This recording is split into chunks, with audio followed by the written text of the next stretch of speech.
Am I a spaceman? Do I belong to a new race on Earth bred by men from outer space in embraces with Earth women? I request my right and privilege to have such thoughts and ask such questions without being threatened to be jailed by any administrative agency of society. In the face of a rigid, doctrinaire, self-appointed, ready-to-kill hierarchy of scientific censorship, it appears foolish to publish such thoughts.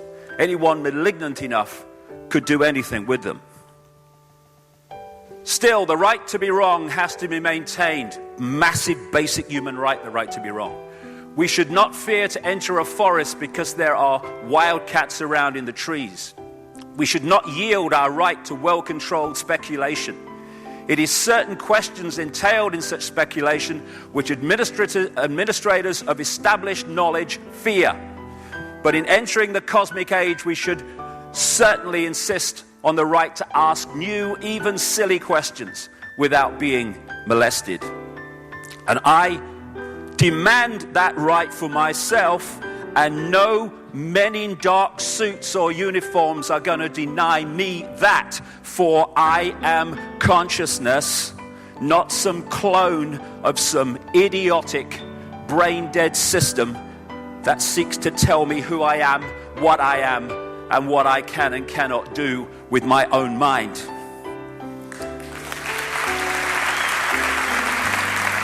So,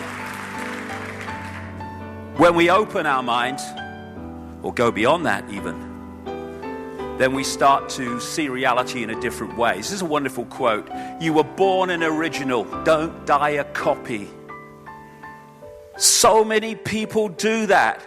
They go through their lives thinking the norm in society is the only possible perception of reality. And because the majority appear to believe it, therefore by definition it must be true. Truth does not change because it is or is not believed by the majority of the people. As Gandhi said, even if you are in a minority of one, the truth is still the truth.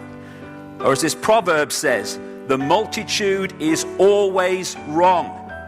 And invariably, when you look through what we call history, it turns out that way. It is the people who have challenged that have moved us forward in terms of our understanding of who we are and the nature of the world we live in. Few centuries ago, the majority believed. Why? Because those people perceived to be all-knowing, the scientists and religious people of the day, said the earth was flat, and if you went too far, you'd fall off the edge. And people were jailed and vilified for saying, actually, it's a sphere. And then when the evidence becomes overwhelming that the earth is actually a sphere, then that becomes the new norm, and now anyone who says that it's flat is now ridiculed for believing that. The difference is, what is the norm accepted in society at any one time? And that's the truth that people follow. We live in a world of conflict and war and famine, where a few people control and hijack the wealth at the expense of the vast majority. We live in a world which, take a step back, deep breath, look at it again, is utterly bloody insane. And we're asked to believe, and so many people do, that we are somehow at the cutting edge of human evolution. We're nowhere near the edge of what is possible and what is there to be known. But the norms are very powerful, especially when, from cradle to grave, we are constantly manipulated and confused with contradictory information, and when we're pressured to believe it, otherwise we'll get ridiculed or condemned for being different. And we are in a situation, a world brilliantly described by this man, Michael Ellner. Just look at us. Everything is backwards. Everything is upside down. Doctors destroy health, lawyers destroy justice, universities destroy knowledge, governments destroy freedom, the major media destroys information, and religions destroy spirituality. That's where we are.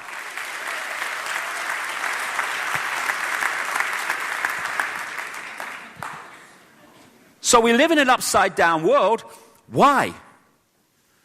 That's what I asked 20 years ago. And the answers are amazing when you start to take back the camouflage that's put before us. All the way through our lives, we are being given instructions, we're being given directions, and basically the world has been turned into a maze of confusion.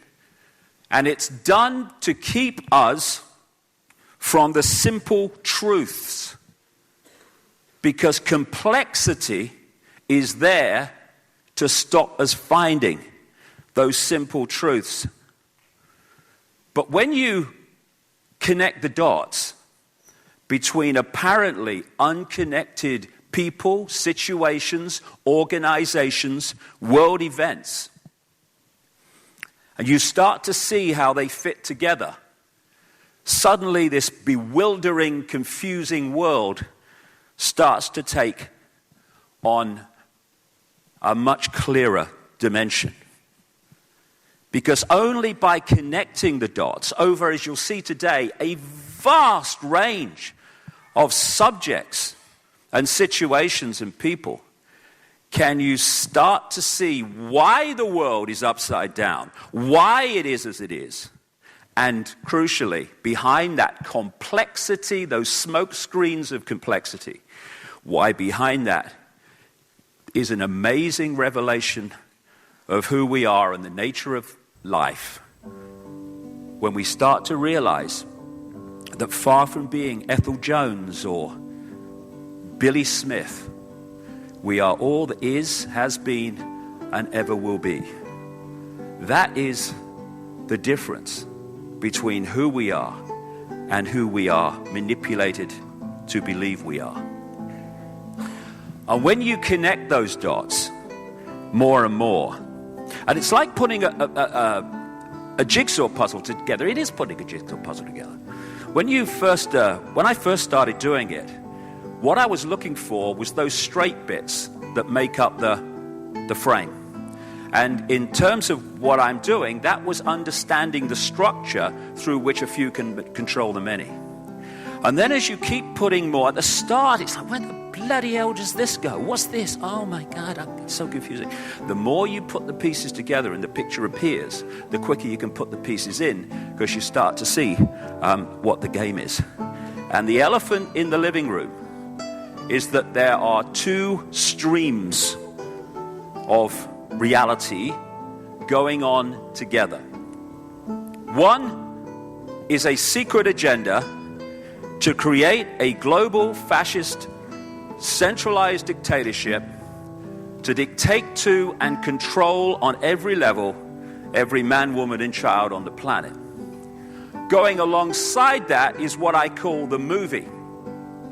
That's the version of the world that we are given through the mainstream media, through what we call education. And that is to explain away the changes going on, which are actually the agenda coming in a coordinated way, but the movie's there to explain them away in an uncoordinated fashion, so we don't see where it's really going. Those days for so many people are now over, because we can see where it's going, where it wants to go. And key to everything, and that's what I'm really going to concentrate on in the first half, or first third, 3 sections today. The key to everything else in this global conspiracy is to put humanity into a false identity, a false belief in who we are. It has to get us to see ourselves in terms of little me, powerlessness. What can I do? I'm just Joe Public. And I'm just Ethel Jones or Charlie Smith. That's who I am. I'm the reflection in the mirror. That's me. I have no power. When in fact, we are infinite consciousness having an experience as Charlie Smith or Ethel Jones. But what the manipulation has to do to put us in the box of mass control is to persuade us that we are the experience.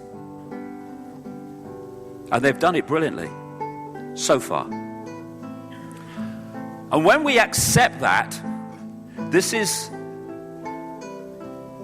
the state that we're put in energetically, what I call the eggshell. Instead of accessing the infinity of knowledge, understanding, awareness, love, all knowing that it is possible to access, because that's who we are, we close down. And what do we say? We close our minds. We close our minds and we operate on a fraction of who we are. Compared with the infinity of who we are, we close in on a fraction that is nothing less than the village idiot by comparison.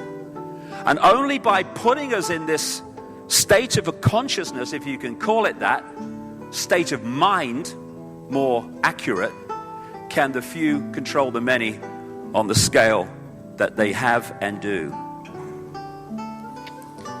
You know, I have this thing, I just mentioned it a few minutes ago, when you go, we get so close to things, and therefore they become so normal that we never question them.